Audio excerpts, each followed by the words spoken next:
Hey everyone, welcome back to Karenology. This story will have you shaking your head in disbelief. The wind carried the sound of tires skidding to a sudden halt, followed by the unmistakable slam of a car door.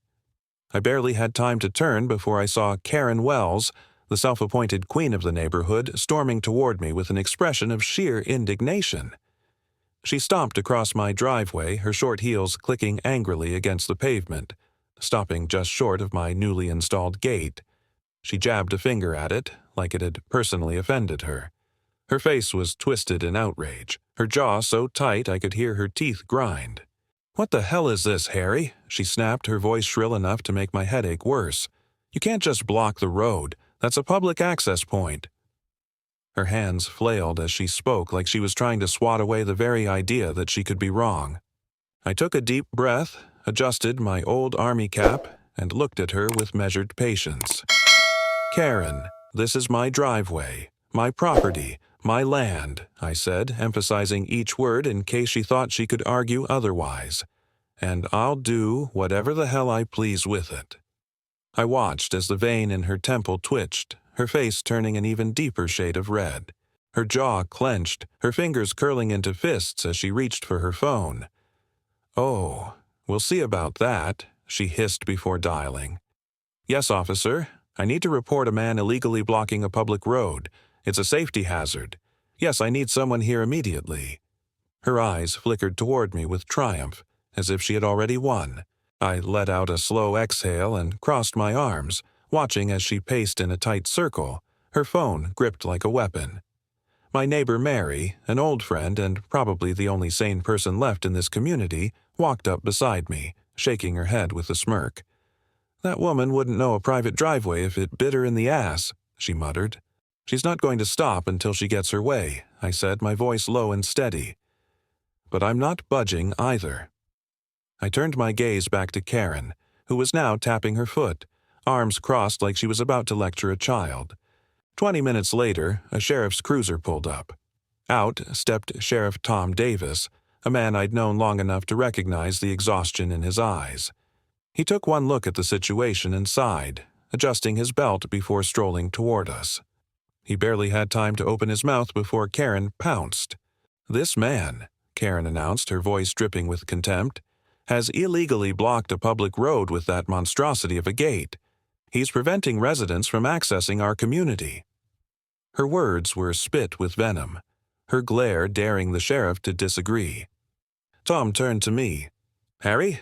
I pulled a folded document from my back pocket and handed it to him. "That there is my property deed. This driveway, fully owned by me, not public, not shared, and sure as hell not under Karen's jurisdiction." I watched as he studied the paper, flipping it over to check for any discrepancies. Tom studied the paper, nodding as he read. He then looked back at Karen, his expression unreadable. "Karen, this is private property. He has every right to put up that gate." Karen's face turned beet red. "That can't be right. This road has always been open." Her voice cracked slightly as though reality was finally setting in. "And now it's not," I said, my patience thinning. "Get used to it." Tom handed the deed back to me and gave Karen a pointed look. "Unless you have some actual legal claim over this land, there's nothing I can do." Karen glared at both of us before letting out a scoff.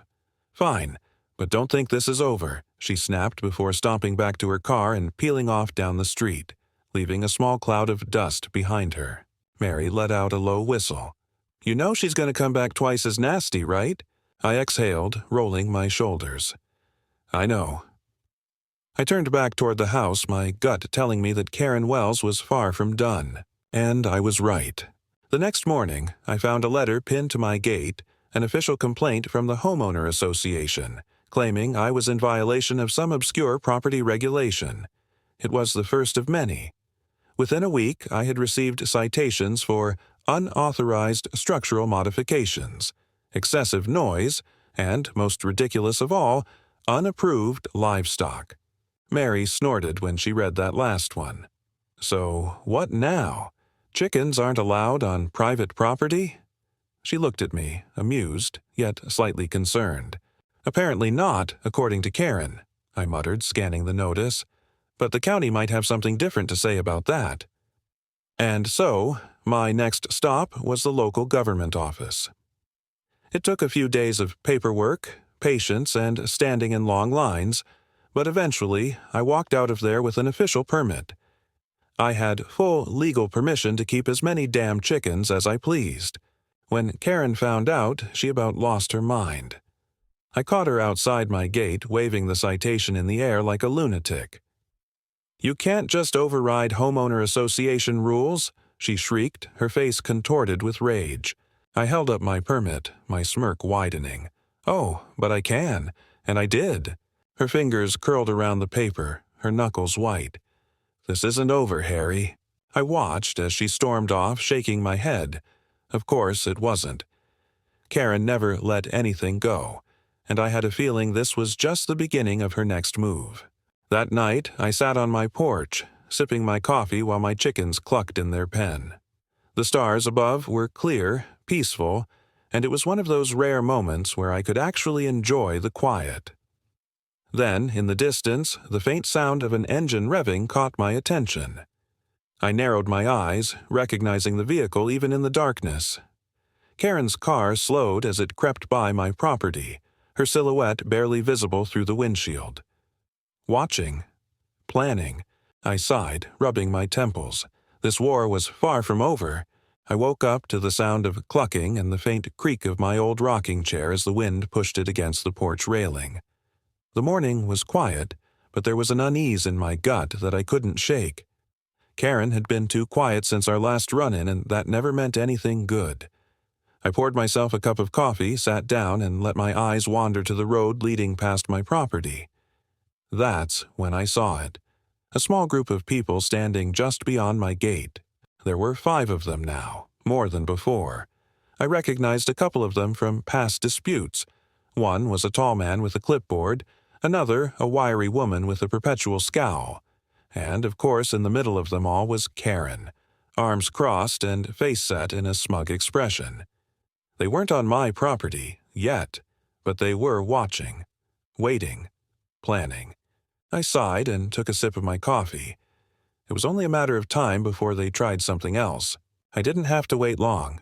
An hour later, I heard tires crunching over gravel and the distinct sound of footsteps approaching my gate. I stepped off the porch, walking toward the commotion, stopping just as Karen reached for the chain I had used to lock it. "You need to remove this immediately," she said, her voice dripping with faux authority. "You're obstructing a community roadway." I let out a breath, slow and even. "Karen, we've been through this. This is my driveway, my property, and I have every legal right to close it off." She scoffed. "That's debatable. And while we're at it, you need to remove those chickens. You might have your little permit, but that doesn't mean you can ignore the community standards." "I don't fall under Homeowner Association rules, Karen," I said, my patience hanging by a thread. "You have no authority here." Karen's smirk widened as she reached into her folder and pulled out a stack of documents. "Well, then perhaps the county will have something to say about this." I took the papers, flipping through them.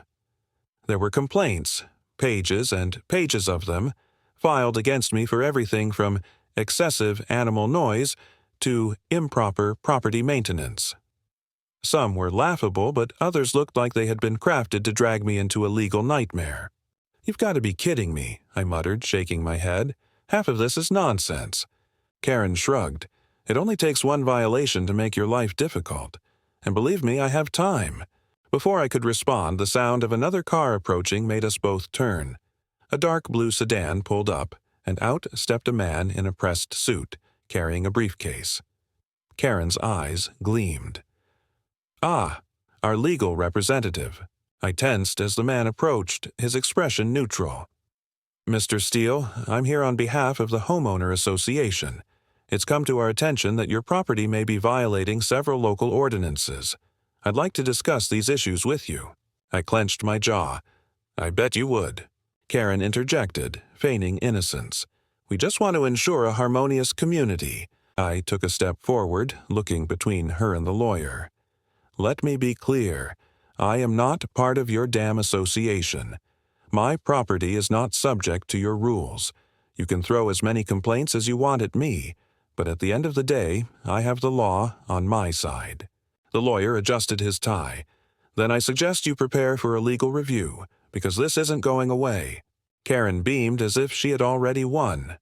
I watched as they turned and walked away, the lawyer giving me one last glance before climbing into his car. My stomach tightened. I had expected more trouble, but now I was facing a coordinated attack. Mary walked up beside me, arms crossed. "They're not stopping, are they?" "No," I said, staring down at the pile of papers. "And something tells me this is just the beginning." That night, I reinforced my gate, double-checking the locks. I didn't trust them not to try something while I slept. The next morning, I found my first real problem. The water trough I kept for my chickens had been overturned, the ground muddy and wet. I frowned, stepping closer, noticing the distinct boot prints leading away from the scene. Someone had been on my property.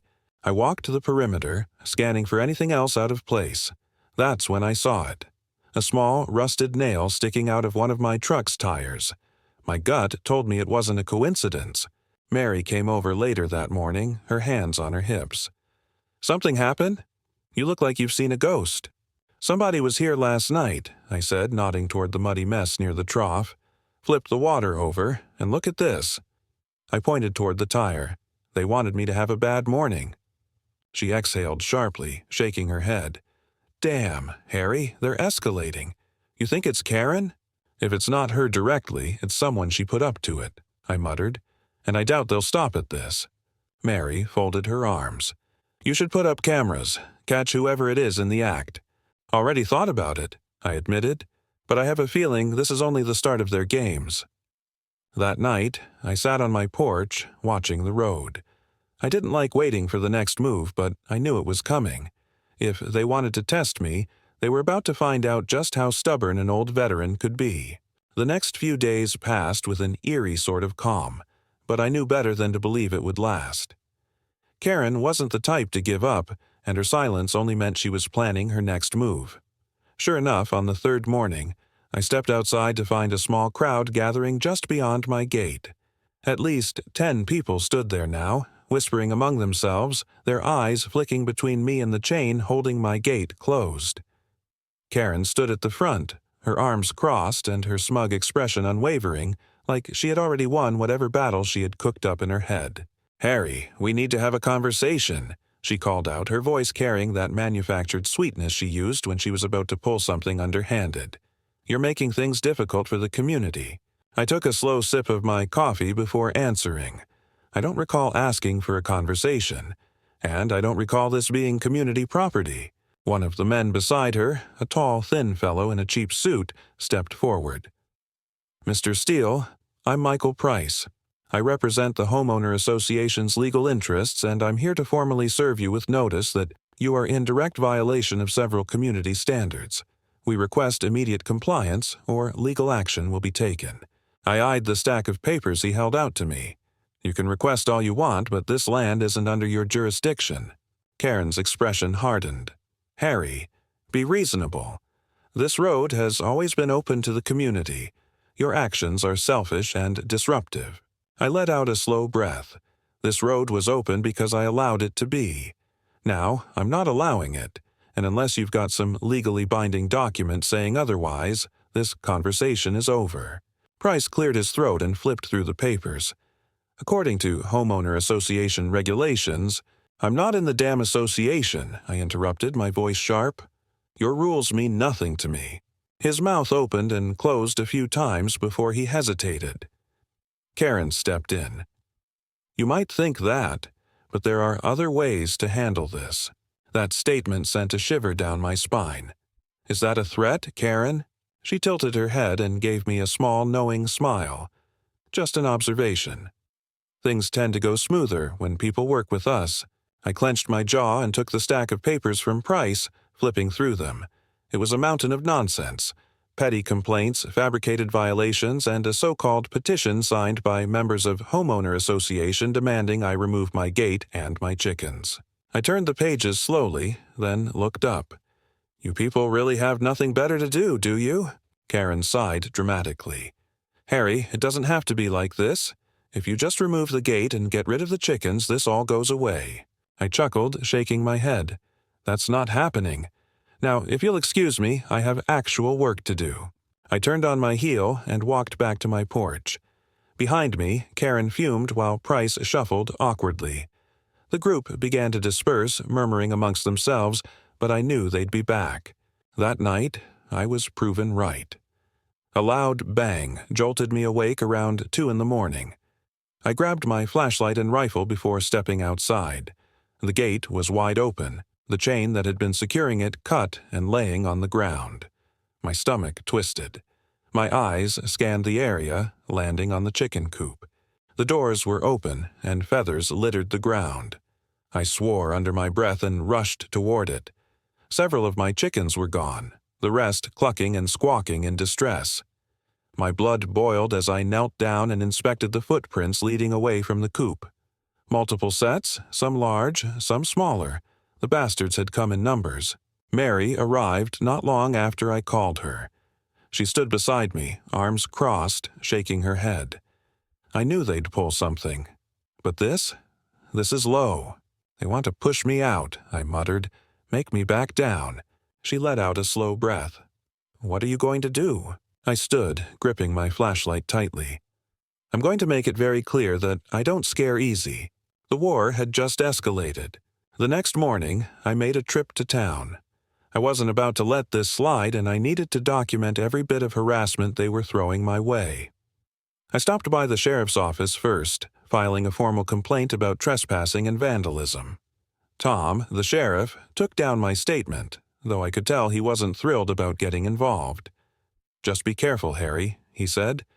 "These homeowner associations have a lot of connections." I gave him a hard stare. So do I. From there, I went to the hardware store and bought new locks, heavier chains, and motion sensor lights. I spent the entire afternoon reinforcing my gate, making sure that if they wanted to pull another stunt, they'd have a much harder time. By the time evening rolled around, I was exhausted but satisfied. My land, my rules. That night, as I sat on my porch sipping my coffee, I saw Karen's car drive by slowly. She wasn't alone this time. Another vehicle followed behind her, windows tinted too dark to make out the driver. I narrowed my eyes. The message was clear. They weren't done yet, but neither was I. The next morning, I woke up with a strange sense of anticipation, as if my body knew trouble was coming before my mind caught up. The night had been quiet, almost too quiet, and I wasn't naive enough to believe it was a sign that Karen and her cronies had finally given up. I poured my coffee, took a slow sip, and stepped onto the porch just as I spotted something off near the fence line. A small white sign had been staked into the ground just outside my property, its letters bold and clear. Community access required by order of the Homeowner Association. I let out a sharp breath through my nose. Of course, they weren't done. I grabbed my phone and took a picture of the sign, zooming in on the small legal citation scribbled at the bottom. It was nonsense, another fabricated attempt to intimidate me. I barely had time to finish my coffee before I heard a car pull up, tires crunching against the gravel. Karen stepped out, dressed in one of her pristine blouses, sunglasses perched high on her nose as if she were too good to look me in the eye directly. Behind her, Michael Price, the association's so-called legal representative, adjusted his tie and approached with a folder tucked neatly under one arm. Karen flashed a smile that didn't reach her eyes. "Good morning, Harry. I see you've noticed the notice. It's an official decision from the Homeowner Association. We've decided that the community has a right to access this road." I chuckled, shaking my head. "That's cute, Karen, but you don't have the authority to dictate anything on my property. This land is private, and I suggest you stop wasting your time with these little stunts." Michael cleared his throat, stepping forward as he pulled out a document from his folder. "Actually, Mr. Steele, we believe you may be in violation of local easement laws. This road has been accessible to community members for years. Under state precedent, public access may be enforced if continued use can be established." I narrowed my eyes, stepping closer as I glanced at the document, and yet my deed says otherwise. This isn't a public road, and no one has the right to trespass here without my permission. Karen sighed dramatically. "Harry, this doesn't have to be a fight. If you just remove the gate, this can all be resolved peacefully." I let out a short laugh. "That's the thing, Karen. I don't negotiate with people who think intimidation is the same as authority." Michael pursed his lips, glancing at Karen before straightening his tie. "We will be pursuing legal action if this gate is not removed within 72 hours. You have been formally notified." I leaned forward just enough to meet Michael's gaze. "And you've been formally notified that I don't take kindly to threats. I'll see you in court," Karen huffed, turning sharply on her heel before striding back toward her car. Michael followed, but not before leaving a neatly stapled packet on my fence post. As I watched them drive off, I took a deep breath and turned toward my house. I wasn't about to let them win, but I knew this wasn't going to end with just legal threats. That night I reinforced my locks, added an extra layer of chain to my gate, and made sure my security lights were working properly. Just as I was about to head inside, something caught my eye near the chicken coop. I frowned, stepping closer, heart rate kicking up a notch. A long stretch of fencing had been cut clean through, the wire left curled at the edges as if someone had taken bolt cutters to it. My gut twisted as I realized what this meant. This wasn't just about legal action anymore. They were trying to send a message. Mary showed up just as I was inspecting the damage. She took one look at the fence and let out a sharp whistle. "Looks like they're getting bolder." I exhaled slowly. Yeah, this wasn't random vandalism, this was deliberate. She crossed her arms, scanning the property. "You think it was Karen? If it wasn't her, it was someone working under her orders." Mary nodded. "You gonna call the sheriff?" I considered it, but something in my gut told me it wouldn't do much. Sheriff Tom was a decent enough guy, but he wasn't going to pick a fight with the Homeowner Association over some cut fencing. No, I had to handle this my way. I clenched my jaw, staring out at the darkness beyond my property line. No, I'm going to let them know I'm not backing down. Mary studied me for a moment before nodding. "All right, but be careful, Harry. People like Karen, they don't like losing." I smirked, gripping the fence as I straightened up. "Neither do I." As Mary walked back to her house, I stayed behind, listening to the night sounds and watching the tree line. If they thought this would scare me into submission, they had no idea who they were dealing with. The next morning, I was up before the sun, my nerves still wired from the events of the previous night.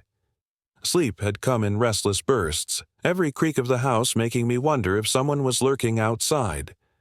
I stepped onto the porch, coffee in hand, scanning the property.